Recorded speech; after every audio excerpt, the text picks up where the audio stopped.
Good evening, everyone. Welcome. My name is Tara Zeggers, and I am the president of the Tuckahoe PTA. Thank you to the community for submitting questions for use during tonight's forum. This is a historic election, and by extension, doing this forum virtually is historic. We have put a lot of time and effort into working out any potential technical issues in advance. But if there is a technology issue that arises during the forum, we thank you in advance for your patience and understanding. The budget vote and Board of Education trustee election will be held by absentee ballot only. Absentee ballots are to be mailed or dropped off at a drop box located at Cottle School and must be received by 5 p.m. on June 9th, 2020. If you have any questions about absentee ballots or the process for voting, you may direct those questions to the district clerk's office. The Tuckahoe PTA's role is as a host for this forum.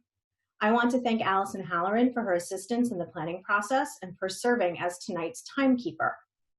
We also thank the League of Women Voters of Westchester for its assistance in getting tonight's forum arranged. It is now my pleasure to introduce to you Judge Walter Schwartz, who has been appointed to serve as our moderator this evening. I thank him for all of the volunteer time that he has donated to the planning of this event and for his participation tonight. Judge Schwartz practiced law for 57 years before his retirement. He is a former Ardsley Village Justice, where he served for 36 years. He now resides in White Plains and notes that his wife, daughter, and sister are all educators. Judge Schwartz, the floor is now yours. And I hope the ceiling is well. It is my honor and it is my privilege and pleasure to assist you tonight. Please understand my role. It is merely to facilitate a process which is between you, the voters, and you, the candidates. You, the voters, are watching at home to see and hear the candidates speak about significant issues affecting the Tuckahoe Public Schools and to help decide upon your choice of candidates as well as upon the school budget next Tuesday, June 9, or I should say the Tuesday after next. Voting will be strictly by mailed-in paper ballots, which must be postmarked no later than June 9. I don't live in this school district, and that's why I'm here, pursuant to League of Women Voters policy. Tonight, for obvious reasons, we're doing things differently than in the past. This evening's program is being recorded by the school district and will be made available for viewing. No other use or editing is permitted. We will be hearing from 4 candidates for the Tuckahoe School Board: Scott Baghetti, Peter Casson, Lori Gerald, and Dina Morgan. The persons receiving the highest and the second highest number of votes will be elected to 3-year terms on the 5-person school board. The ground rules for the forum are as follows. First, candidates will have up to 2 minutes for an opening statement in alphabetical order of their last name, and we will proceed one by one. Then, I will read relevant questions that have been submitted in advance and organized by me. Responses will be limited to 2 minutes for each candidate on a rotating basis. Rebuttals to responses of other candidates shall be limited to 2 rebuttals per candidate of 30 seconds each for the entire forum, which means, for instance, that if you have a rebuttal to a response to a question that some other candidate has made, you can either exercise that rebuttal after the questions have been answered by all 4 contestants, or you can wait and withhold one of your 2 or both of your 2 rebuttals until later, or not use them at all. After the question period, we will go on to closing statements. Candidates will each have 1 minute for a closing statement, with the possibility of brief rebuttal solely in my discretion, but only if there is what I deem a personal attack, which I doubt will happen. This evening's timekeeper, Allison, will indicate to the candidates and to me 30 seconds remaining, or 15 seconds in the case of a rebuttal, and stop. I will allow candidates to finish a sentence or a thought but no further than that. So now we're ready to proceed with the opening statements. Mr. Baghetti, you're first.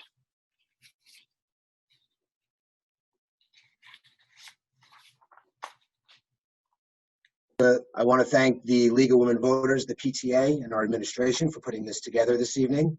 I would also like to give a special thanks to the teachers of the Tuckahoe schools for their tireless efforts in supporting all of our children in these difficult times. I'm a second-generation graduate of Tuckahoe High School. My father, 1964, myself, the class of 1995. We have a long tradition here at Tuckahoe, with 20 members of my family graduating from the Tuckahoe School District, where my wife and I have decided to raise our 4 boys, who 3 of them are attending right now, and my 2-year-old will be attending soon. Ladies and gentlemen, I'm long-term in this district. I'm heavily invested in my community and school, and there's no place I'd rather be than here in Tuckahoe. I'm on the board. I'm a board member and coach for the Tuckahoe Youth Football Program. I'm also on the Tuckahoe School Foundation and responsible for all of the majority of the fundraising that takes place with my other colleagues. What makes me qualified to run for the school board, I'm a corporate managing director at one of the largest commercial real estate firms in the world. I negotiate corporate lease transactions on behalf of large publicly traded companies against some of the biggest landlords in New York City and across the globe. With this experience, I'm very well versed in negotiations. And as you know, being on a school board, you have to negotiate. There's CSEA contracts, there's teacher contracts, there's contracts with our vendors, there's construction contracts. It's endless, okay? So with that experience, I feel that I have a good history or learning curve rather than to kind of get this done. I understand a company's balance sheet, which will help me be fiscally responsible when it comes to our school budget. There's a few things this evening I hope we get to and discuss, one being the most important topic is education. We have some of the best teachers in Westchester County, but how can we support them with a high turnover rate of administration? And this comes with employee retention. You need to keep employees to keep the teachers, okay? We have the best elementary school in Westchester County. We can have the best high school and middle school. We have a cafeteria budget of $260,000 that's not being spent right now for collaborative areas for our children. We have $7.5 million in cash, 4.5 of this tied up for tax certs and pension increases. We have a Cottle Field that can be done without raising taxes, and we have $500,000 left from the bond. As we go through this tonight, I want you to ask yourself these questions as parents and taxpayers. We have an interim special ed from BOCES at $1,100 per day. We've been through 5 superintendents since 2011 and 7 middle school principals in 12 years. Our kids deserve more. Thank you. Thank you. Mr. Casson. Sure. Hello, everybody. My name is Peter Casson. I am currently a member of the board, coming to the end of my first 3-year term.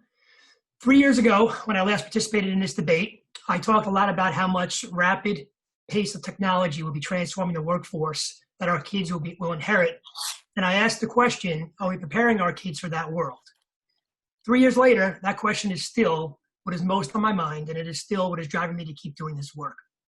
Early on in my first term, however, it became clear to me that before I could really dig in and push this agenda, some more pressing matters needed to be addressed.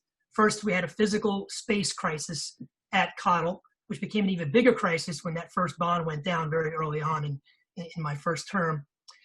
Next, our strategic plan was coming to an end, and that needed to be done over again. We had some serious concerns about our security posture. And probably the most important, it became evident to me pretty early on that in order to really accomplish any sort of real innovative change, we were going to have to really severely elevate our top-level leadership and culture. So with that, I temporarily suppressed my initial ambitions and focused more with working with my fellow board members to address those more immediate matters. And thanks to some good collaborative work, we were able to address every single one of them. We were able to go back out and get another bond and get that passed and get that construction that was needed for Cottle and those extra classrooms in space. We made some vast improvements to security. We got a new strategic plan in place that bakes in contemporary learning and teaching into its main 4 pillars. And we made that needed leadership change. Now I believe we are poised to work to get to work on modernizing our approach to education and get serious about contemporary teaching and learning, which is why I'm not ready to leave. Tuckahoe is on the move. I really believe that we have all the pieces in place now to go from being a really good school district to being the best in Westchester County. So hopefully you'll let me continue to do that work in the next 3 years. Thank you. Thank you. Mrs. Gerald?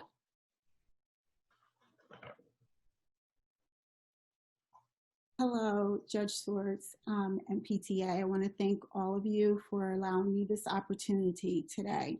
So my name is Lori Gerald. I'm an 8-year resident of the Tuckahoe Village. I'm the mother of 3 children. One is a graduate of 2014. I have a junior and a 5th grader in the district. I'm a career educator who brings experience and understanding to all aspects of K-12 curriculum and instruction, professional development, and school finance to better inform board decisions and fair-minded practices. And I have a desire to support and collaborate the vision of our district as a leader in exemplary educational practices, innovative learning for all students, and positive and productive community engagement. I also desire to collaborate with the board to ensure that the district employs resources with integrity and in a way that positively engages all community stakeholders and working together to provide the best possible educational outcomes for our 21st century learners. My hope is that in the end, that whatever work that I do in the district, that it fosters a community in which students are emotive and passionate about their learning. As we need to in this community to step outside of our traditional boxes and a little bit out of our comfort zones and employ traditional and even some non-traditional ways to engage our students and community of stakeholders.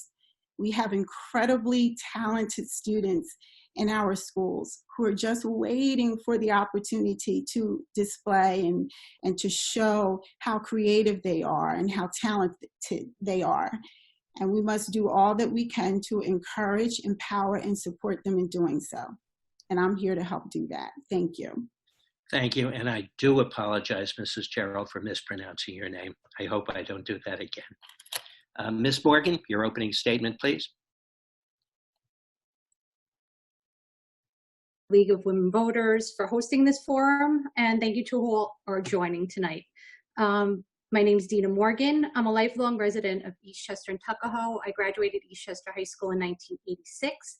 I then went on to study court reporting, and I've been a court reporter for almost 30 years now. There was a time also that I worked in the Cottle Administration Office while also keeping my court reporting business. I have 3 children in the Tuckahoe School District, and my son Michael is a sophomore in college now. I have my middle son is a senior right now, going through this whole COVID crisis, and I have a daughter Daniela in 8th grade. And throughout the past 16 years, I've been a consistent volunteer in our school district, holding various positions on the executive PTA board. And why am I seeking a seat on the Tuckahoe School Board? Well, I love this school district. I love this community, and I want to be a part of a team that's going to take this school district, Tuckahoe, to the forefront.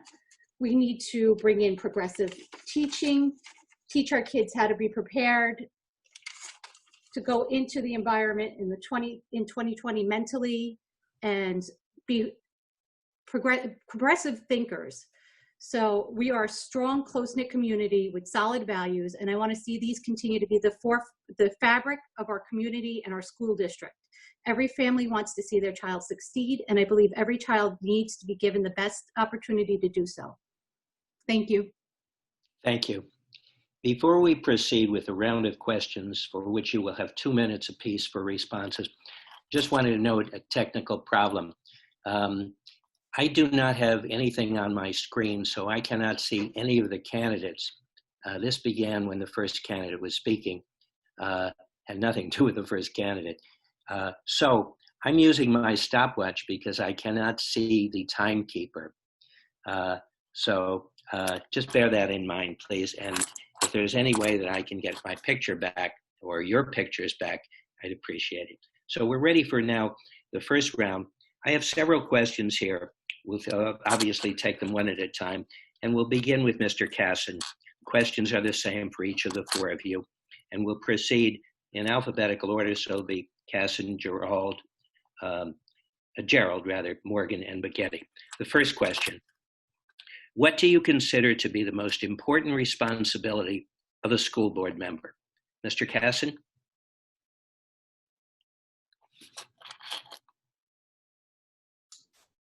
Okay. Most important responsibility of a school board member is to represent the residents and the children. The whole purpose of a board is the taxpayers, the residents, are the ones that actually fund the school and own the school. Essentially, it's a public organization, and we hire professionals to run that school. We are the representatives, the trustees, that look after that on behalf of the taxpayers. And of course, the taxpayers' number one objective is to have their kids educated well. So our job is to look after the best, what's needed most for the taxpayers and for the residents. We're their representatives, we're their eyes and ears for them. So that really is our main responsibility. Obviously, it's more complicated than that because in order for a school to run well, you have to look after your staff as well. It's a mutual exchange, because obviously if the staff is not healthy, teachers aren't happy, then they're not going to produce a good product for our children. So obviously there's a lot of reasons, a lot of motivations for us to look after staff and so forth. But our principal responsibility is to represent the residents and the taxpayers. That is really what we're here for. Very well. Mrs. Gerald? Yes, so I believe the primary focus of any school board is to provide the best and quality education we can provide them. The crux of everything that we do, the core of everything we do, is about educating our students for the future.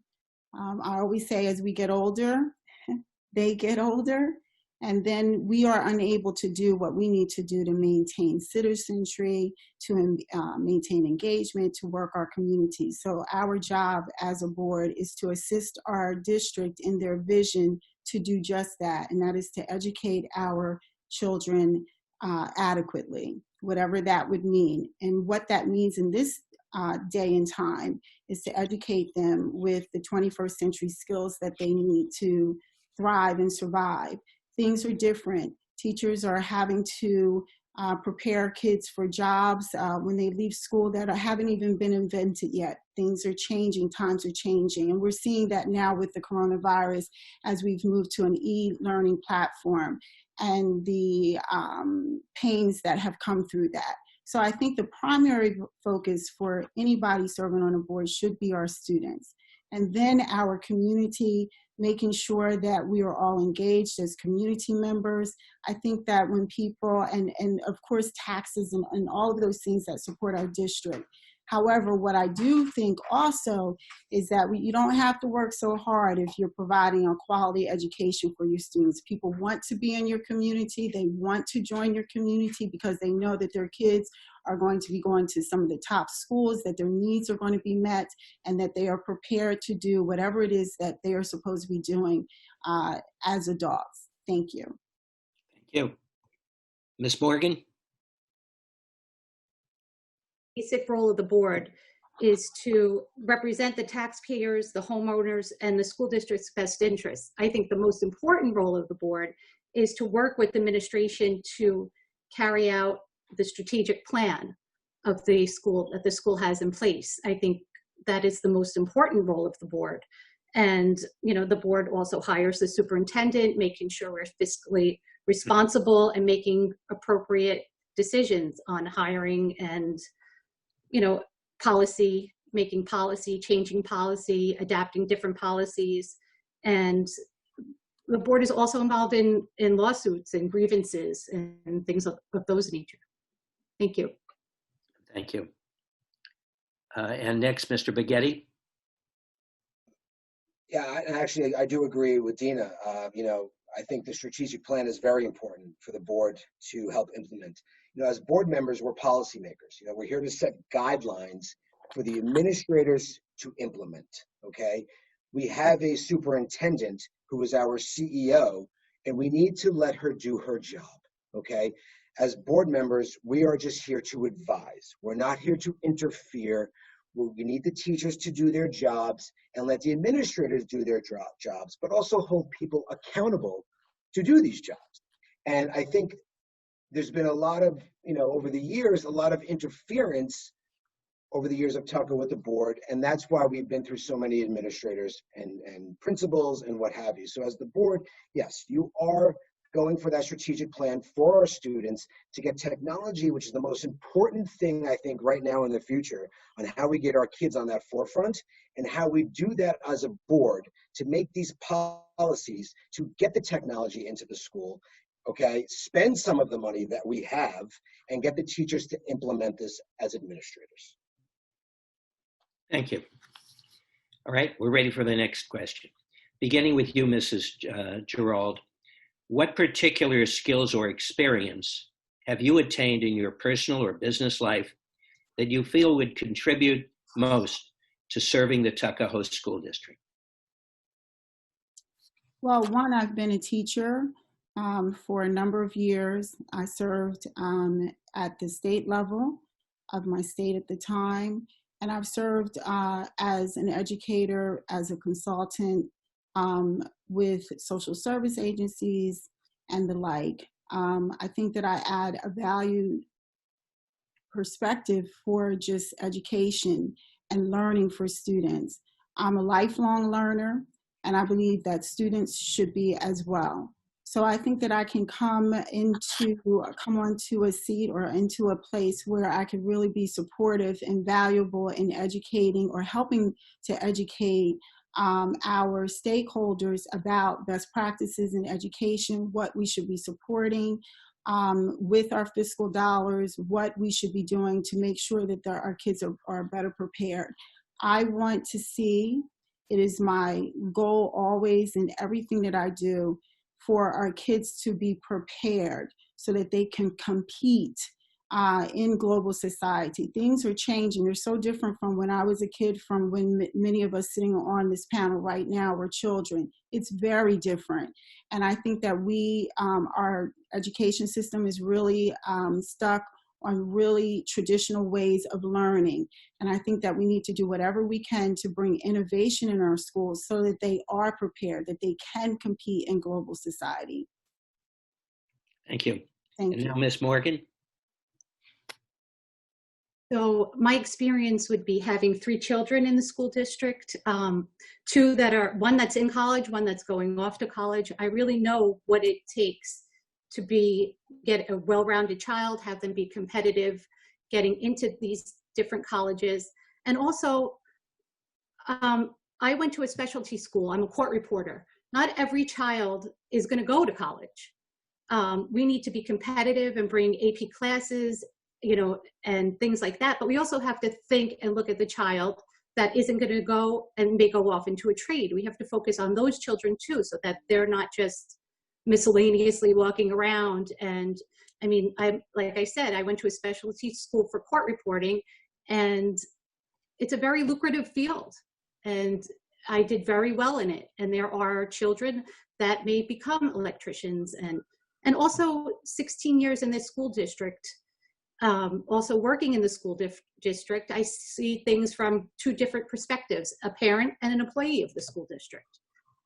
So I think that experience would be an invaluable asset to the school board. Thank you. And Mr. Bighetti. In my opening, as I mentioned in my opening, I'm a commercial real estate broker in the city, and I do leasing for publicly traded firms and private companies. I think the value add that I can bring to the school board is essentially is my negotiation skills. Every deal, there's a party that has to give a little. And this is a prime example that we're in right now with our teacher contracts and the CSEA. It took over 3 years to negotiate this contract. You know, when you have people that are experts at negotiating, which I consider myself one of those experts doing this for over 15 years, and dealing with CFOs and CEOs and COOs, I understand negotiation tactics. Secondly is a company's P&L and their balance sheet, right? Because when these companies enter into long-term lease obligations, you have to figure out how to amortize these costs over the term of a deal. It's the same thing with the school budget. You know, we're sitting on $7.5 million, and essentially right now, our district is being overtaxed as a district. The residents are being overtaxed with $4.5 million tied up for tax certs and teacher pension increases. This is money that we can be able to spend today to further our school with education and technology. I'm not saying spend it all, but we need to be fiscally responsible at the same time. So I think there's a lot of value add here. And I also think it comes with, listen, I deal with a lot of technology companies in Manhattan. I do their real estate. So I can leverage off of these relationships I have in Manhattan and find out what their students or their children are doing in their schools. Because when you deal with companies like LinkedIn, Google, Salesforce, these companies have children that go to certain schools. And I'm sure their technology is, maybe it's on par with ours, but it could be better. But we can learn something from others. And I think I could add value by asking these big technology firms in the city what they're using on an e-learning basis. Mr. Caston? Yes, thank you. So from experience perspective, I'm a career FBI agent. I've been an investigator my entire career. Before that, I spent a little bit of time in the military. So I think what I bring to the table is leadership. I have a lot of leadership experience, organizing teams, organizing operations, and putting things together. I also I'm used to being a creative thinker, used to being an analytical thinker, which I think is a good trait to have as a board member. Also, more recently, I actually spent most of my career doing traditional violent crime work. I did narcotics for about 13 years. I did violent crime overseas for a while. I spent a little bit of time in Afghanistan doing a CT mission. So I did all that sort of traditional work. And about 4 years ago, I decided I wanted to take on a new challenge, which was cyber, because I saw that as being the trend in the future. And as a result of that, I became a student all over again. So for the last 4 years, I've been learning a very difficult subject, and I've now start to appreciate a little bit more what it's like to be the customer of education again. And that's really kind of what drives me a lot with trying to change the way that we teach in Tuckahoe to be more contemporary, because I think it does need to change. As far as, yeah, so that's essentially my experiences that I think are relevant. And then of course, now this is my experience now for the last three years as a board member. So I've been a board member for the last 3 years, and that experience has been invaluable. I've learned a lot. And I know that I'll be better the next time around with everything that I've learned the first 3 years. So that's all I'll say. I did want to make a rebuttal. Can I do a rebuttal to Mr. Vietti's comments? You can do one of your 2 rebuttals right now, up to 30 seconds. Yes. Okay. Well, I actually have 30 seconds left, so I could probably still use it here, right? So I just wanted to. Count as a rebuttal. Okay. I just wanted to. Just rebuttal a little bit what Mr. Spaghetti said about the fund balance. I think there's a misconception that he's putting out there about the fund balance. We have about $7.5 million in fund balance, but about 4.5 of that, almost 5 million of it, is restricted fund balance, meaning that we can't use it. We can use it in emergency situations. We can transfer it and borrow from it under certain circumstances, but that money is set aside for things that we need to pay, future liabilities like pensions, which we are liable for, tax certs, which we are liable for. So when we talk about fund balance, really what's available to us is what's an unassigned fund balance. And right now, that's only about 2.8 million, but we already allocated 2.2 million of that for next year. Can I continue to go? Because I can use my rebuttal, can I? Nope, you're finished. Thank you. Maybe well, that last 30 seconds was, maybe you pick it up. Maybe, okay, please. Okay. All right. The next series of questions have to do with the school budget. We're going to begin with you, Ms. Morgan. The first question for each of the 4 of you gets a 1-word answer. Got it? 1-word answer, yes or no, or for or against. And then we'll continue with my other budget questions, and I'll go back to you, Ms. Morgan. So beginning with you, Ms. Morgan, and then continuing Mr. Spaghetti, Ms. Casson, and Mrs. Gerald. Are you planning to vote for or against the proposed school budget? Ms. Morgan? For. Mr. Baghetti, 4. Mr. Casson, 4.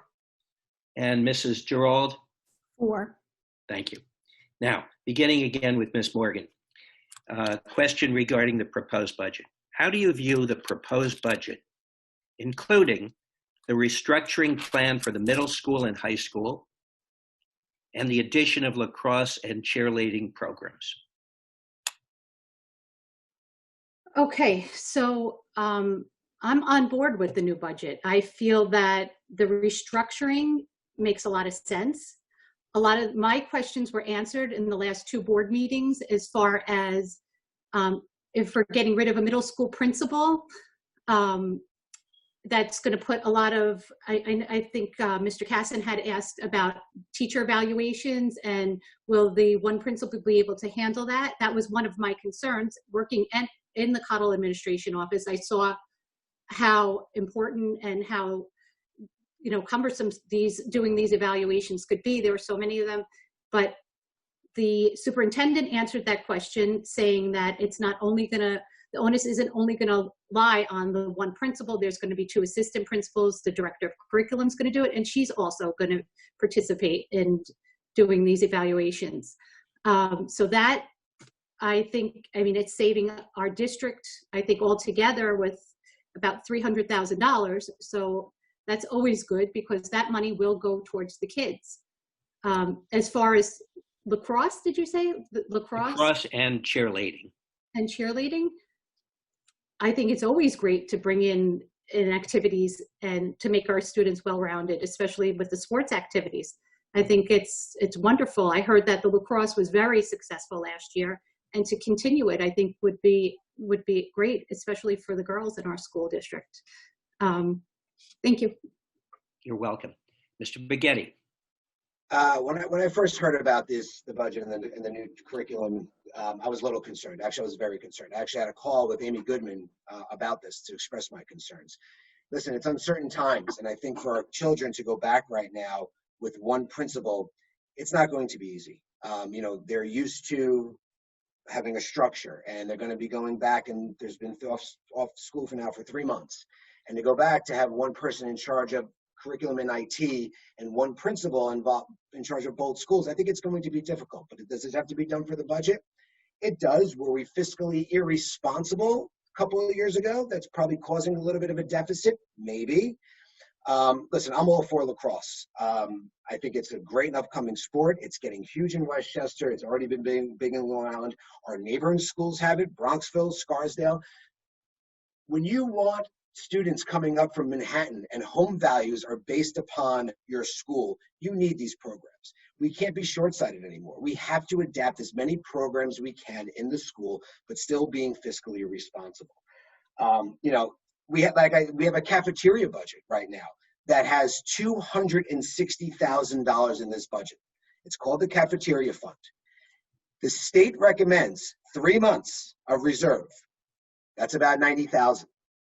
We're $170,000 that we can use to upgrade these cafeterias today and not charge the taxpayers anything. This has not been done for years. Why this money has been sitting there, it's beyond me. These are collaborative areas that our children learn in. They speak to other kids, like pantries that Google, LinkedIn, and every technology and law firm builds in the city. These are where employees talk and collaborate, just like our children. This is where we need to spend some dollars as well. Let's go to bond for the Cottle Gym a few years from now. We don't have to do it today. We have the money as well to do the field today. But it's still going to put us in a fiscally responsible position within the school. Okay, next, Mr. Casson. Would you mind repeating the question for me? I just want to make sure I answer the question. Certainly. How do you view the proposed budget, including the restructuring plan for the middle and high school and the addition of lacrosse and cheerleading? Yes, so the proposed budget I think is great. I had a little bit of reservations in the beginning myself. My main question to the superintendent was, are we doing this merger, which is the main thing in the budget. I think that's most significant is the merger of the middle school, high school. And my main question was, are we doing this solely for fiscal reasons to make sure that we're going to be healthy with the COVID crisis? Or do you think it's a sound academic move as well? And she assured me, and she also mentioned it at the board meeting, that it was also what she wanted to do anyway academically. So it's not about really just about fiscal responsibility. That's part of it. I think she sees it as a way to use those resources, those financial resources better, put more support and services back into our kids. But it also is what she thinks is a better academic move in terms of getting curriculum coherence from 6 through 12 and programs and opportunities and things of that nature. This is not being done because of a deficit. I think it's a little bit inconsistent to say that we've been holding on to a surplus and then also say that we're running a deficit. I don't know how we could do both. It doesn't make any sense to me. We don't have a deficit. Actually, because we've been fiscally responsible and because we've had a decent fund balance, not an excessive fund balance, but the right amount of fund balance, we're actually okay right now with this crisis. This crisis has hit a lot of school districts really, really hard, and we're actually okay. Now, we're a little worried about the future, obviously, with state aid being in question, but we're in good shape because we were fiscally responsible. So that's a misnomer. And the cafeteria fund, real quick, you can't use that for anything but cafeteria store things. And the reason why we're holding on to it is we plan on renovating the cafeteria, and that money can be used for that and then alleviate the taxpayers in a bond. So it's actually very responsible what we're doing. Mrs. Gerald? Yes, I am for the budget. I agree with restructuring, as I think it's high time that this district pay more attention to our students being the focus of why we're all here, and also our teachers, those who are working with our kids day in and day out. One of the criticisms that I've had about the district over the last several years is that it was very administratively top heavy, unnecessarily so. One of the things I've always said is I don't understand why we need all these administrators, and they're two buildings right across the street from one another. So I think that the money that has been saved with the reduction of some of that administration will directly benefit our awesome teachers and our wonderful, wonderful students. So I think that's great. I think that those resources are going to be put to great use for our cheerleading and lacrosse programs. I thought it was very sad that at football games and even basketball games and some other sports that there were no cheerleaders, for example. So I think this is awesome. Bring it back, because that's where it should be in the school. It promotes school cohesion, school community cohesion, school spirit, not just for our students, but for our staff. So I think that the budget is perfect and wonderful, and I applaud our new superintendent for the vision that she's brought. It's long overdue. And I'm looking forward to supporting her however I can, whether I'm on this board or not. I will support those kind of strides moving forward.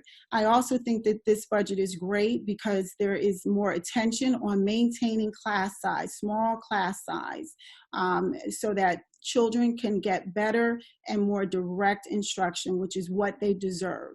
Thank you. Thank you. Okay. The next question, let's see if we can narrow this one particular question down to a 1-minute answer if possible. Rebuttal. Be a little rebuttal. All right. Who is saying that? Scott Bogetti. That's Mr. Bogetti. Okay. Your first rebuttal. Go ahead. 30 seconds. Thank you. So just to get back to the reserve fund, yes, just to clarify, there is $7.5 million in cash, and 4.5 is in a reserve fund. But it's too much money to have in a reserve fund. If you look at the history of the school over the last 10 years and the amount of money we spent for tax certs and pension increases, we're not spending this money. So we can move some of this money around to do extra programs. And the $260,000 that's in the cafeteria budget, you're right, it's only for the cafeteria fund. But this money's been sitting there for years. Secondly, Aramac gives us $20,000 per year to use their service. Let's use that money, upgrade the food. Thank you, Mr. Bogetti. On the next round, you're going to begin 1 minute apiece. The question is, do you have a particular area of interest or concern in the proposed budget? Mr. Bogetti, 1 minute. Listen, I really don't have many concerns about the budget. My concern of the budget was the fact that we were cutting a principal. But I do agree that we do need a director of technology and curriculum to oversee one school per the strategic plan. Right? You have to get the K through 12 on board, so when there's an adjustment from middle school into high school, it's seamless. And I hope this works. Again, it's part of our strategic plan. It's being implemented now. Do I agree with it? I'm okay with it. Do I think it's uncertain time to do this? A little worried, but I'm hoping that our administrators and our superintendent Amy Goodman, thank God she's here and she's strong enough to have this implemented, and I'm behind her on this. But as far as the budget, listen, I think we are sitting on a lot of money. And we've been, over the years, we have the superintendent and Lee Lu who've been very good at making sure we are fiscally prudent, and but we have money to spend. And I'm saying spend some of this on new programs, technology. We don't know what the future brings. Thank you. Mr. Casson, do you have a particular area of interest or concern in the proposed budget? 1 minute. I do. Well, first of all, the Board of Education is part of the reason why we're fiscally responsible as well. But the concern I have actually is with the amount of fund balance that we're using to balance the budget. And I'm just a little bit concerned about that because of the current economic times and the uncertainty about how much state aid we're going to get going forward. We get about $3 million a year in state aid, a little bit increase per year, and that is very much in question right now. And the fund balance, while it seems like it's very, very big, but if you use $2.2 million of that fund balance this year, we use all of it, which in prior years when we've allocated fund balance to budget to balance the deficit, we don't usually use it all because Lee has been very good at budgeting conservatively. But that's the only concern. The budget's great. I think Ms. Goodman did everything she could do to not cut any education programs. She actually added education programs. She's added technology programs, robotics. iReady has been increased, many, many other things. I'm running out of time here. So the budget's very, very responsible. My only concern is that we are using a lot of fund balance, and the fund balance is going down. Mrs. Gerald? Really, my only concern with this budget right now is that it will not pass. I want to make sure that it passed. There are a lot of people within our community of stakeholders that don't have children in our schools, so it's important that we get out the message and communicate to them the value of the board of the budget being passed. Number one, my concern moving forward is really now that COVID is here.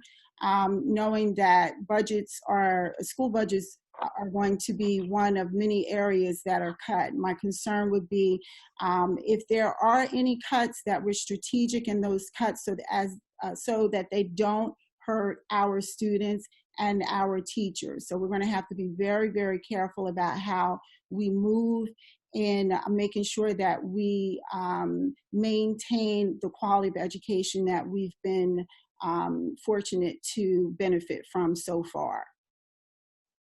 And Mrs. Morgan or Miss Morgan? Yes. Hi. Well, the concern was the middle school principal, but after hearing about how they're going to deal with the teacher evaluations and also learning the number of students and teachers in the Cottle School versus the middle school, high school is the same. I think there may even be less students in the middle school, high school. That alleviated any concern I had with regard to that. My concern, another concern I have is state aid going forward in light of the COVID crisis. So I think we're lucky that we have the fund balance and that we're able to go back and use any funds that we have a little bit of a quote unquote savings, because if we lose any money, which I'm sure we will from the state, at least we have something to go back on. And I think Ms. Goodman is, when I look through the whole budget, I think she did an incredible job putting this together. Thank you. You're welcome.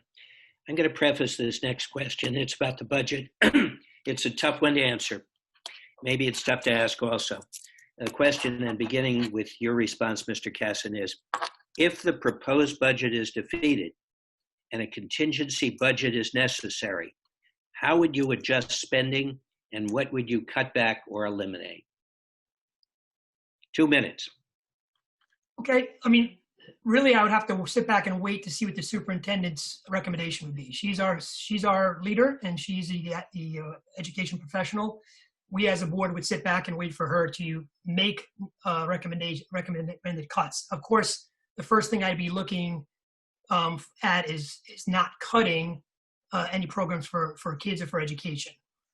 We all like sports. We all like activities. They're very, very important, but we have to prioritize academics. We have to prioritize programs for our kids that are regarding learning, obviously. So that would have to be, I'd be looking for that to be cut absolutely last, obviously. But again, I would rely on the superintendent to give us her recommendations, but I'd be looking for her, hoping that she would, and pushing back if she did, try and cut any sort of programs for kids in that relate to academics or education. Mrs. Gerald, how would you answer the question? Oh, I don't even want to even think about that. But if the budget were not to pass, or if it passed, but then the governor comes back and says, because things are very unsettled right now, right? So they could come back, reserve the right to come back and cut even more spending and funds for us. So I would look to, as Peter said, I really echo that. This is when collaboration with community stakeholders is so important. So in keeping with the vision of the district, maybe going around, sitting down and hearing what our voters feel should be cut or maybe shouldn't be cut, and really investigating how detrimental that would be to our students, to our school community. The very last thing that I would want to see happen is that we make cuts in literacy programming that we have, or STEAM programming that we have, the very things that our students need to be productive in this society today. So my plan would be to hear the vision of the district and work together with our administrator that we have in place, or superintendent, and then the community of stakeholders that we have here, to come to a fair-minded solution about what things we might want to consider being cut. Ms. Morgan? Yes, I echo those thoughts as well. I would rely on the superintendent's recommendation. She's the administrator. I would trust her judgment and go from there. And then, also listen to the community and see their thoughts on it. But I would never want to see any academics cut. Academics come first. And keeping class sizes small is so important in the Tuckahoe School District. This is why I stayed in this school district and then chose this school district. Coming from Eastchester, it was a much larger school, and that's what we would need to keep. We don't want to cut anywhere that would affect any of the children and their resources. So again, rely on the superintendent. Thank you. Mr. Biggetti? This happened when I was in high school in the early 90s, and we had to cut the modified football program. And it's one of the worst things that could happen for school and morale. It's something that I think about, I thought about every day for the last 2 weeks for this debate, and it concerns me. I think, and I echo my other peers, and Peter Casson and Dina Morgan and Mr. Eld, I echo everything they said. We'd have to take a step back, hear from our superintendent, but we also have to collaborate, which I think is huge, with the CSEA, the teachers union, and the public. And we'd have to have a town hall forum. We'd have to hear what the public has to say as well. That's the part about being a school board. There has to be communication. We can't just start cutting programs because we fell short on a couple $100,000 or $400,000. We still have $1.4 million in unallocated funds that we can use at our discretion, besides the 4.5 million and the 1.9 that's tied up for some other assets that we're doing this year. Do I say we use that? No, because we have to save for a rainy day. Just like when the boiler broke last year, it cost us $1 million. But can we pull from some of this? God forbid. It's something we'd have to look into. Again, Lee Lou is the professional. She's a director of finance. We as the board advise. But I still think it's a collaborative effort between the community, and it would be a major town hall. We'd have to hear input from the parents, the teachers, and the CSEA, and of course our superintendent, who is our CEO, and take their advice. Okay. Anyone wish a rebuttal at this time? Mr. Biggetti and Mr. Casson, you have one remaining, and Mrs. Gerald and Ms. Morgan have 2 remaining. Okay, we'll move on. Next question, and this will begin with Mrs. Gerald. I did it again. I got it right, Gerald. Mrs. Gerald, have you any plan to help prevent turnover in the administration and teaching staff? Yes, I know that there is concern in our community about the constant turnover that has plagued our district over the last, in fact, actually, I've been here 8 years, and every year since I've been here, it's been, one administrator after another, one interim after another. But, while that is disconcerting, I don't always see that as such a horrible thing. I see it as an opportunity. Sometimes it's not about the administrator leaving, but maybe it wasn't the right match or fit for our community. Maybe it's time to go in a different direction. I just think that there's always opportunity in challenges. It helps us to grow. It helps us to be better. And I think that as we move forward, being that we have a new superintendent, she has definitely set a vision. The plans are moving forward, and so far things are moving very well. I think that when she now that she's here, she's going to be able to build a competent, well-versed, well-educated, well-experienced team of people that are needed for our district. It's not about one person, it's about all people, right? It's about all administrators, all teachers. Some people in place that our teachers can feel comfortable with, that they feel stretch them, that they feel challenge them, and most importantly, that they feel support them. And when they do that, that just trickles down to our students, and then our students are able to give their best. So I think that there are opportunities in this. We can't always look at the glass half empty. We have to look at it half full. Change can be hard, but it can also be great. And I don't see it as a huge deficit. I see it as an opportunity to be better. Ms. Morgan? Yes, I feel with the new superintendent, I think she's going to be the right fit to maintain new staff, bring in new hires.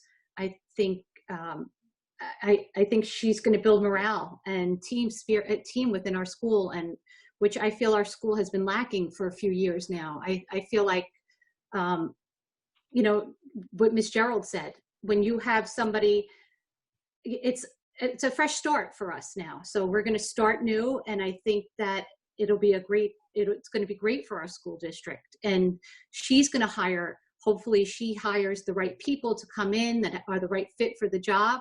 And we have less turnover, because that is a big concern of the community. It's been for a long time. It's been a big concern of the community. But our teachers we're stable with our teachers. And I think that's the most important part, because our teachers stay, they don't leave. They're the same teachers that have been there, most of them since my son started 16 years ago when he started school. And I think that's the important part, because that's the stability for our children, is that the teachers remain.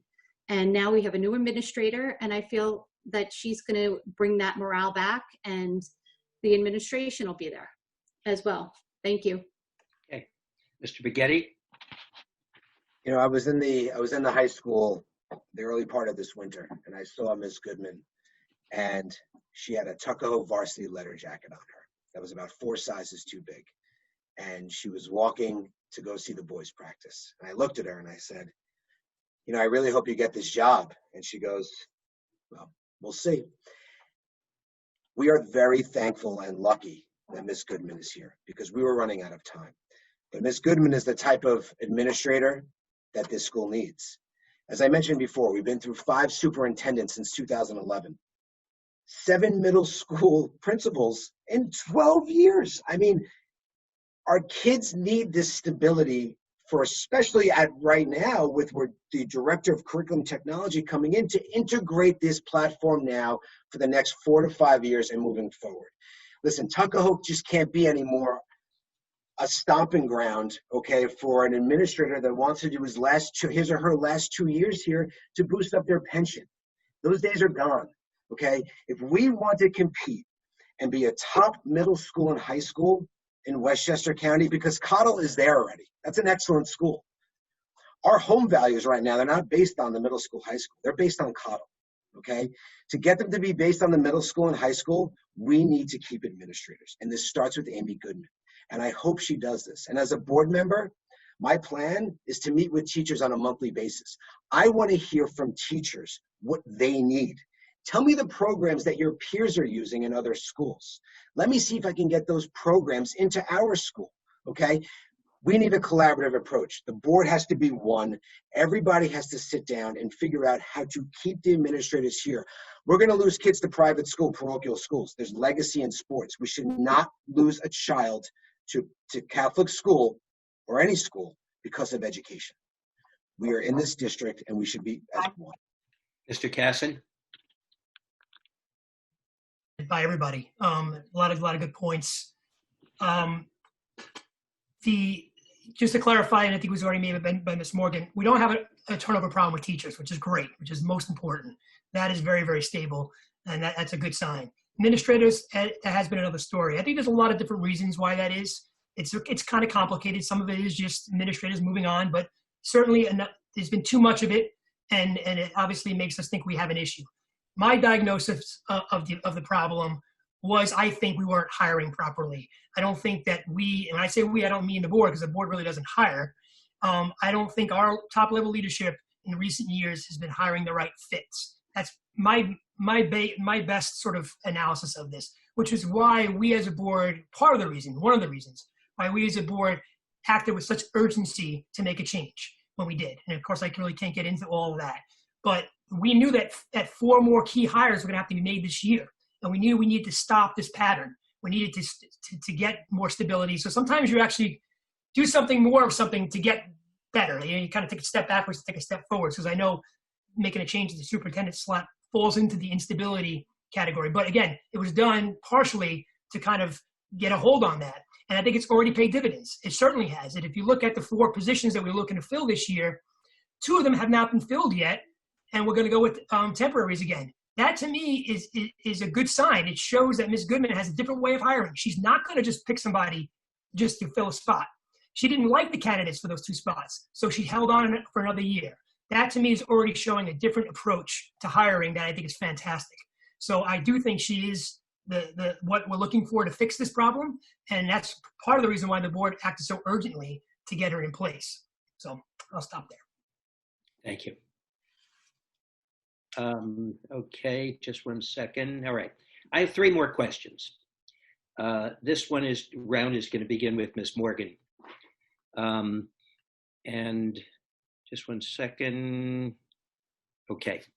And this question, I think we can reduce the responses to 1 minute. Beginning with you, Ms. Morgan. What is your opinion of having someone on the school board who is employed by the town of Eastchester? As long as they're not policymakers, I don't see any problem with that. I don't see what that has to do with being on a school board. Eastchester has a town employee on their school board. So well, I'll ask you, and I'll ask the same to everyone else. I'll give you a little more time, of course, to answer. Do you feel there's any potential or actual conflict of interest? Absolutely not. If they're not policymakers, absolutely not. Why would there be? They're on many school boards. People work at a town and they're on a school board. I mean, like I said, Eastchester has an employee of the town of Eastchester who's also on the school board. Okay. I don't think there's any issue at all. Thank you. Mr. McGetty? I think everyone knows where I've been on this topic for a long time.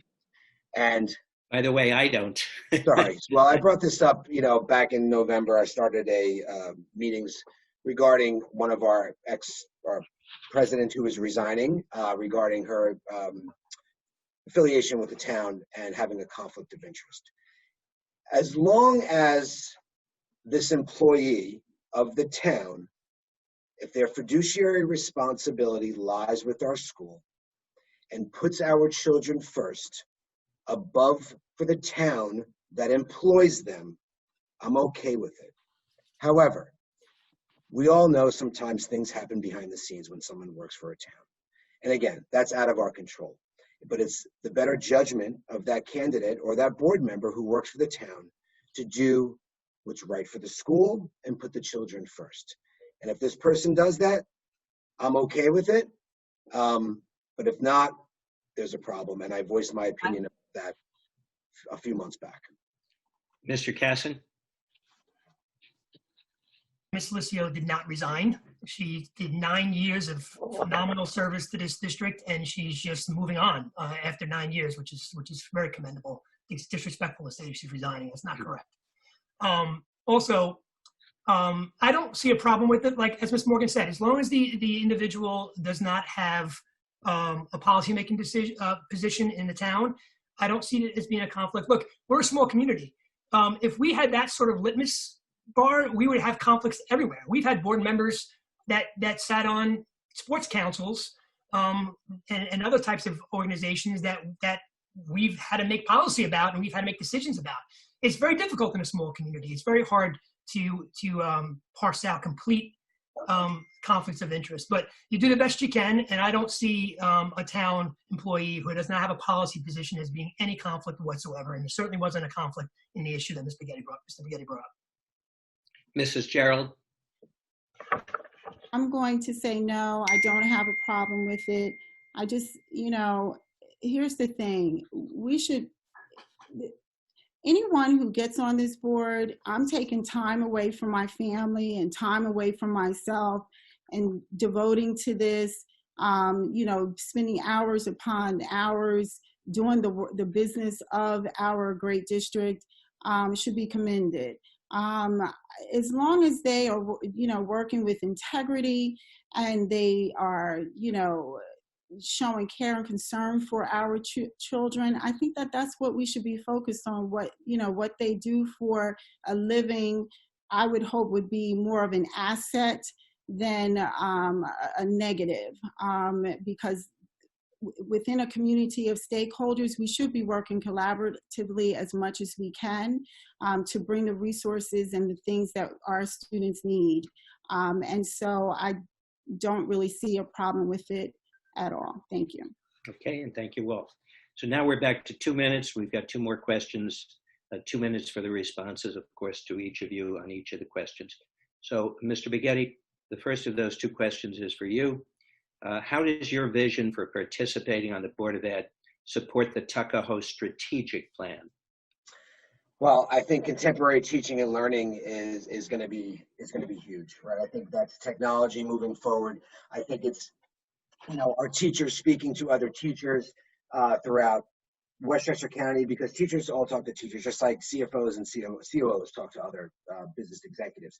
And we need to find out from these teachers what they need and how we can implement these, I guess, their vision or some of their e-learning that other schools have. Listen, all kids learn different. And one of my biggest suggestions that I'd like to, if I get elected, is to talk about a workplace strategist who studies how kids learn. It's very important. All kids learn differently. I learned differently growing up. I was one of those kids that couldn't sit in a seat all day, and I had to move around. I was constantly antsy, and I'm still that way. Kids don't learn the way we learned. And there are workplace strategists that do this for schools, and they figure out how kids learn, right? I think that's one of the biggest components that we can bring someone in, okay, and hire them, because it's not an architect. They're workplace design. And what they do is they study kids and they evaluate them.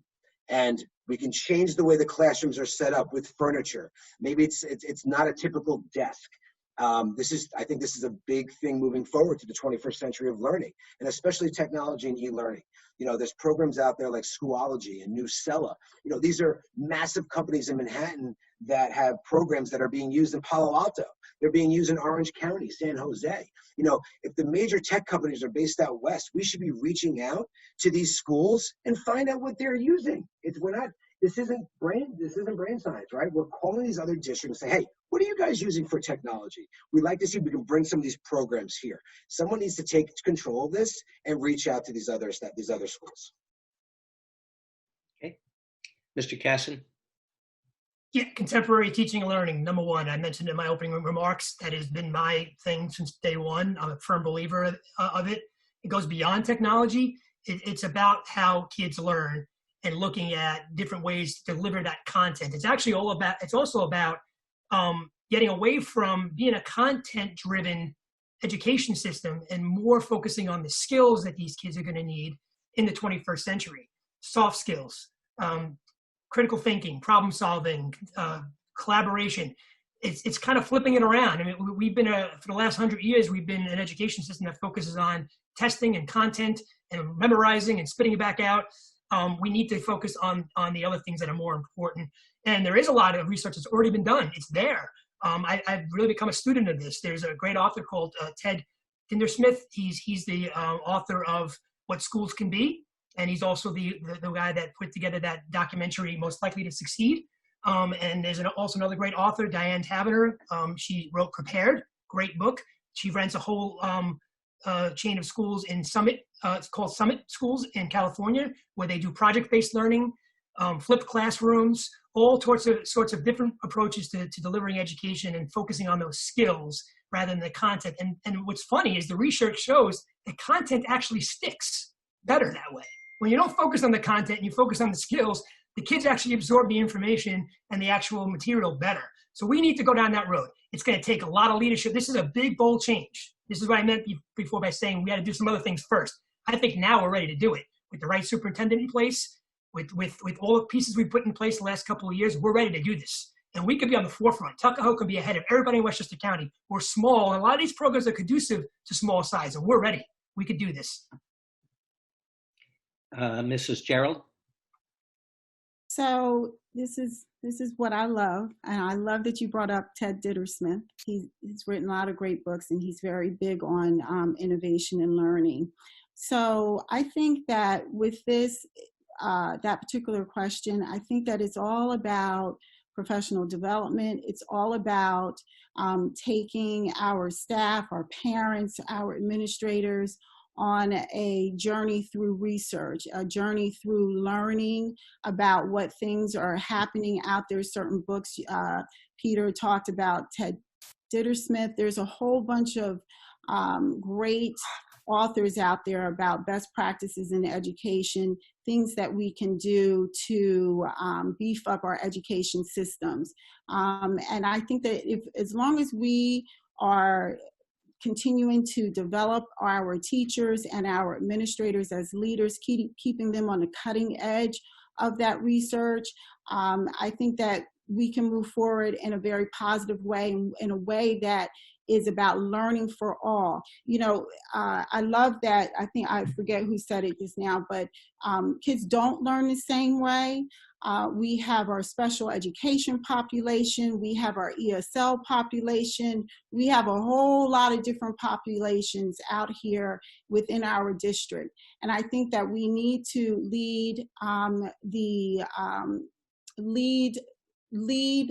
our practices in a way that benefits all students. And that requires us to do some work and research and really learning about what what's out there, what's happening, what are some of those best practices, and then sharing it with our community, and also building our support systems around us, which might mean having our kids to apprentice with area businesses or what have you. So that's pretty much it with that. Thank you. Ms. Morgan? Yes, hi. So what I had spoken about earlier, again, with the progressive teaching and how to prepare our students to go into the world in 2020, not just being book smart, just so they know mentally how to problem solve. And looking at the strategic plan, I think it's an excellent strategic plan for social and emotional learning, and especially in the time now, our kids are going to go back to school, and there's going to be so many things they're going to have to deal with come the fall, if we even go back in the fall. I mean, they're, just emotionally, socially, and I also think as far as the technology goes, I mean, with this happening and being the first school to come and, go into containment, this is a big we got to see how the kids can, the technology that we have available, how we can do this distance learning.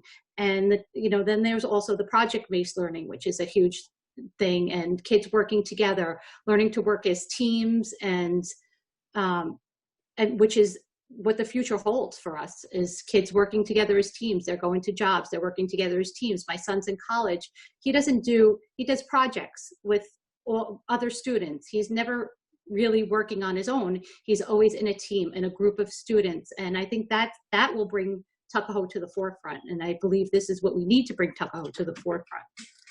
Thank you. Mr. Spaghetti? I was the first one. Yes, you were. Thank you. I knew that was going to happen, and I was hoping it wouldn't. Okay, we'll get back. I've got one more question. I just want to remind everybody that they can rebut, but if you want to rebut, it would have to be to the last round. So I don't hear anything there.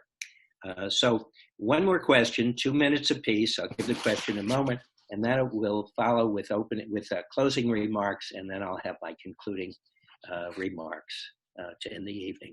So I want to thank everybody so far for your cooperation and your continued cooperation. So here's the last question I have, and we'll begin with Mr. Casson. What would be your main objectives for strengthening support for high school students preparing for college? Great question, because that's actually one of the things I really want to address in my next term. Number one is getting them, trying to find innovative ways, and it's tough in a small school, to get them more opportunities with regard to extracurriculars beyond sports. Sports are great, but we need other options for them. Getting them more options in terms of electives and AP courses. I think one of the reasons why we've seen a little bit of a drop in our high schoolers in terms of the level of schools they're getting accepted to, although this class actually did very, very well. But overall, we've seen a little bit of drop. I don't think we're offering our kids enough opportunities for that well-rounded competitiveness that they need in today's competitive colleges. That we've done a good job. I think our administration has done the best job they possibly could with APs. We actually have quite a bit of APs considering the size of our school, but we need more. We need more electives, and we need more programs that allow kids to do community service and other types of activities beyond just sports. So that's going to take an innovative approach. I think on the electives AP side, we may have to think about doing some remote type learning, distance type learning, so they can get those opportunities, because it is hard to hire a teacher with scheduling in a small school and not having enough students. It's very difficult, but this is 2020. There should be a lot of ways we could do that better. And in terms of, and one of the things in Ms. Goodman's new plan is to take that second AP, assistant principal, who is going to be also the athletic director, and focus him or her on those types of things, coming up with ideas of ways that students get more involved outside of the classroom, and things that can help them be more attractive candidates and applicants for colleges. So I think that's really what we need to do. We need to give our kids more opportunities that the big schools typically offer. And we can do it. There's ways to do it. It's challenging for a small school, but there's ways to do it, and that's what we need to be focusing on. Mrs. Gerald? Well, I love the conversation about our high school students. One area, and I love that Peter brought up about the AP coursework. One area that I would like to see beefed up, and I would love the opportunity to engage, and that is equity. I would like to see personally more minority groups represented in those AP courses, so that they have a fair shot at some of those great schools out there for those who are college bound. And as Tara said, as Dina said, pardon me, earlier, not everybody is college bound. So that's when apprenticeship relationships are very important. Tapping into students' giftedness. It doesn't matter if they're in a special education program. Every child comes with a gift and a talent. And if we tap into that, find out what they're passionate about, what gets them excited, and then work very hard to match them up with someone within our community of stakeholders, so that they can get some practical, pragmatic experience in those areas, I think is a really good start to launching our children out beyond high school and into a world where they're going to have to compete. I too am very interested in doing what we can to attract more students to some of those higher tiered courses and line of coursework. I know even with my own daughter and even my son, I don't mess around when it comes to that. I make them work and really set a standard. So how can we support families who would love to be able to do that for their kids but don't have the resources? I think that is an obligation that the district has. Thank you. Ms. Morgan? How is that? Yes, so I feel having a student that is off to college and one that's finished up his second year of college, it's challenging in a small school to have with the AP classes and to fit in AP classes and electives and everything else that you need to fit in your schedule. So I think we have to come up with more creative ways of being able to fit in those AP classes, more online AP classes, and then also extracurricular activities. Our children need to be more competitive. They need to get into these Ivy League schools if that's what they want, if that's where they're going. And we have to get extracurricular activities in, more volunteer work. I think different types of volunteer work. I mean, we have some, but we're very limited, you know, and that's the challenges of a small district, is having to fit all that into the schedule and getting so that these kids become, and the students are more well-rounded students. Thank you. Thank you. And Mr. Baghetti? Thank you. I agree with Mr. Cass and Ms. Morgan and Gerald about the AP course and electives. Listen, it's a very demanding work world out there. And our children are going to be expected to do a lot, whether it's in college or in the workforce, especially now more than ever with jobs being so competitive. We have a lot of underprivileged families in this district, okay? And every child in this district, if they want, deserves a chance to do a program called Jumpstart, okay? Not every child in this district can afford an $8,000 to $9,000 program called Jumpstart to get their SAT scores up. We need to figure out how to do this for children, okay? Because if a child wants to learn and get his SAT grades higher, us as a district and parents, that's what we all are, we're parents and community members, we need to figure out how in the budget we can help these children. Internships, they're huge. You know, the fact of being able to learn in the real world and see real things and touch and feel is big. And I think whether it's an internship, you know, at IBM or a hedge fund or a private equity, whatever it is, we need to reach out to all of our resources, our district parents, who there's plenty of parents in this district that work for major technology firms, and see if they can help with an internship program. They don't just have to be a senior class parent. Writing, I mean, writing skills are huge. If a student can't write an email going into college, they will not succeed. And they won't succeed in the real world. We need to build up writing classes for seniors today. Juniors, start even earlier. But I agree with the AP course and electives. And listen, you know, community service is big. I know Iona does 25 hours of community service as well. You know, for all their graduates, it's mandatory. But again, I'm a big proponent of Jumpstart and figuring out how we can help kids in this district that are underprivileged to get them the SAT scores. Because again, at the end of the day, U.S. News and World Report ranks our schools on SAT scores.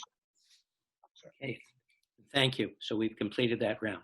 We're going to begin in just a moment with the closing statements, beginning with you, Ms. Morgan, and Mr. Baghetti, Mr. Casson, and Mrs. Gerald.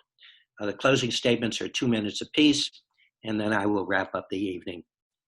Ms. Morgan, your closing statement, please. Okay. So just give me 1 second because I have it. Certainly. In fact, let me give everybody about 30 seconds. We'll take a little respite for a moment, and then we'll begin the closing statements in a moment. Hey, Judge, Thank you. Judge, would it be possible for me at some point to use my last rebuttal? No, I think we're finished with rebuttals. So just let us know when you're ready, Ms. Morgan. Yes, just 2 seconds and I'll be good. Well, I'm sorry, I just thought you said in the beginning that we can save our rebuttals to the end. That's what I thought I heard you say. So I just All right, you sure you want to? All right, it'll be I'll give everybody an opportunity then at this moment, beginning with, that was Mr. Baghetti, was it?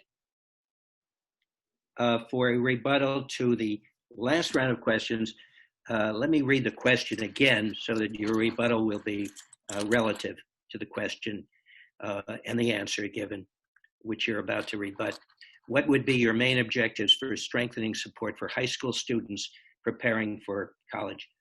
So, Mr. Baghetti, if you have a rebuttal, you may use it. No, I don't have a rebuttal to that at all. Mr. Casson, do you have a rebuttal to that?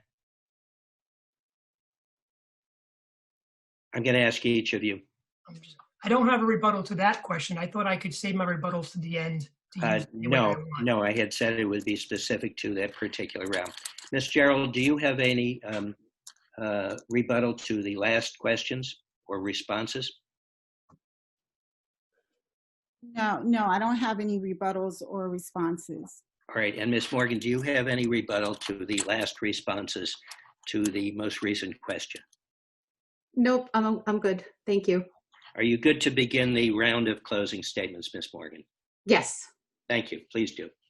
Okay, so again, thank you everybody for allowing us this opportunity. I think this is a great forum for everybody to really get to know the candidates and make informed decisions. I just want to state briefly, I believe my knowledge and understanding of the school from various points of view as a parent, as an employee of the district, 16 years of my children being in attendance in the school, my volunteerism at the school, my dedication to this school will be an invaluable asset to the school board.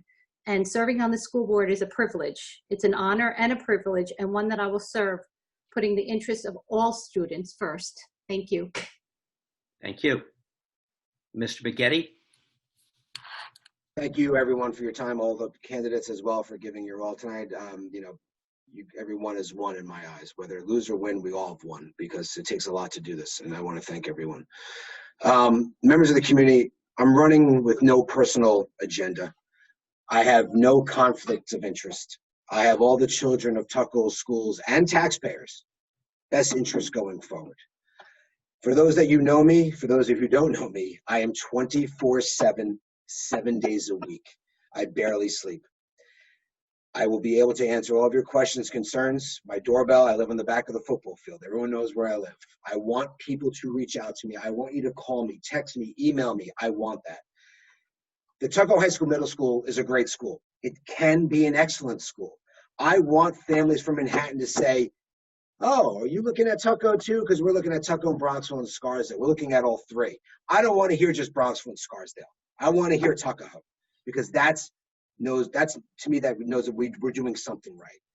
We need to work together as one and overcome. My goal is to have a collaborative, transparent approach with the community, support, and concerns. I respectfully ask for your vote and know I can be an excellent advocate for the Tuckahoe schools. Thank you, and I appreciate your time this evening. Thank you. Mr. Casson? Yeah, I'd like to just start first by thanking the PTA and the League of Women's Voters for hosting this and putting this on, and for everybody that participated as well. As I mentioned in my opening remarks, I really do believe we're on the right track here in Tuckahoe and that we're well positioned for the future. I believe I played a small role in creating some of this momentum and some of this positioning that we have. And now I believe that with the experience that I've gained the last 3 years, I can do an even better job the next time around. So, and especially now with Michelle moving on, the rest of the board is relatively new. I think my experience and what I've learned is really invaluable now going forward. During my time on the board, I think I've demonstrated that I have the right temperament, the right work ethic, and the integrity, most importantly, and the courage, quite frankly, with some of the decisions we've made, to do this position well. And I also think that I have shown that I have a very clear vision on what I'd like to accomplish in my next term, which is obviously focusing on the strategic plan, particularly contemporary teaching and learning. I want to explore more options to do more capital improvements if we can. We obviously have some tough economic times ahead of us, so we have to see how that all works out. But there are some capital improvements we didn't get done in the first project. I'd like to see if we can do those. I want to support the new superintendent in all her efforts to get curriculum cohesiveness across K through 12, bring more programs to our high schoolers, bring more reading support to our elementary school. and bring more opportunities for outside involvement from our students. I want to do all that by maintaining small class sizes and keeping fiscal responsibility, which we have done. So I'm looking forward to it. I respectfully ask for your vote so I can continue the work that I think I've been doing well and keep moving this district forward. We should be the best district in Westchester County. I firmly believe that. We have all the ingredients and all the pieces to be that. We have to just put it together and keep it going. Thank you very much. Thank you. Mrs. Gerald? Thank you, everyone, for this opportunity. It was wonderful to sit on a panel of great community stakeholders. Thank you for the opportunity. So when I thought about my closing statement, I thought about things that I envision or that I imagine. Imagine being a part of a district where instructional excellence is the norm, and each member of the instructional team is not just committed to professional mastery, but also supported in a way that allows for its development and demonstration. Imagine the student body is motivated and supported to discover their passions and advance towards positive personal, familial, social, civic, and vocational goals and opportunities. One of the goals of any public school education, and as a member of a board, if I were so fortunate to get that opportunity, is to maintain a citizenry of informed, confident, capable, cooperative people. And in order to do that, we have to create a school community in which all participants could contribute to practice and the use of skills of expression, negotiation, authority, and cooperation from our preschoolers to our administrators. And that we do it in a way that is respectful, that because our actions speak louder than words, that we show our respect for the values we want to transmit to our young people. And if we want them to care, the process of educating them must also care. If we want them to be open and inclusive and respectful, we must be committed to showing these same qualities in all aspects of what we do, because they are watching. In other words, we should model what we want them to become. I believe that if I'm given the opportunity to serve on the board, I will do just that. I want to work to build an imagined school, if you will, a school district. I believe that one of the ways that we can bring our school community together is by committing to working with a purpose and meaning to our core beliefs and values. And when we do that, buy-in happens and support from stakeholders abound. Thank you. Thank you. Now I'm ready for my closing remarks. I had them written out here, but I'm going to depart a little bit from the formality. At the beginning, I estimated that this forum, we like to call it a forum more than a debate, and I think everyone was so respectful and cooperative that I don't want to think of it as a debate. I want to think of it as a forum. I personally didn't know anything about the Tuckahoe School District. I don't think I know anybody in the district. I don't know any of the teachers or students or administrators. Although, as mentioned in the beginning, my wife, actually, she's still subbing. She was a former elementary school teacher. My daughter is an elementary school teacher, and my sister taught special ed. So I'm very much interested in education. But I've learned a lot about the Tuckahoe School District, and I wish everyone well. I think you're all good candidates, and I wish all of you success and the Board of Education and the school district success. I thank everybody, the candidates, the PTA, Tara, you especially. You were wonderful to work with, truly. I thank the League of Women Voters for choosing me to moderate the debate. In terms of formality, I just want to remind everybody that this year it's different. You're going to be voting not only for the candidates as usual and the school board and the school budget rather as usual, but it's different because all the votes are by absentee ballot and must be postmarked not later than Election Day, which is Tuesday, June 9. You'll be receiving the ballots in the mail, and be sure to do that. So normally at this point, I would wish everyone a safe ride home, but since tonight we all seem to already be in our homes, my only wish is that you remain and stay safe. Thank you very much, and good evening. Judge Schwartz, I want to thank you once again for all the time that you put into this forum this evening, and to all of the candidates for your participation and robust conversation. I do want to clarify for the community that with these absentee ballots, it is not postmarked by, it is received by 5 p.m. on June 9th at the district clerk's office or in the box that will be available at Cottle School. One other note, I do understand that there were a number of community members who could not get onto the forum this evening. The attendance at this forum exceeded all expectations and maxed out our count. So that is the reason why that happened. I think that's actually a really wonderful and positive thing for our district to see that there is so much community engagement. If those who are still listening could spread the word that this will be available on cable, it will be on the YouTube channel, nobody will be prevented at all from seeing it at a time that they are able to do that. So thank you once again, and have a great evening, everyone.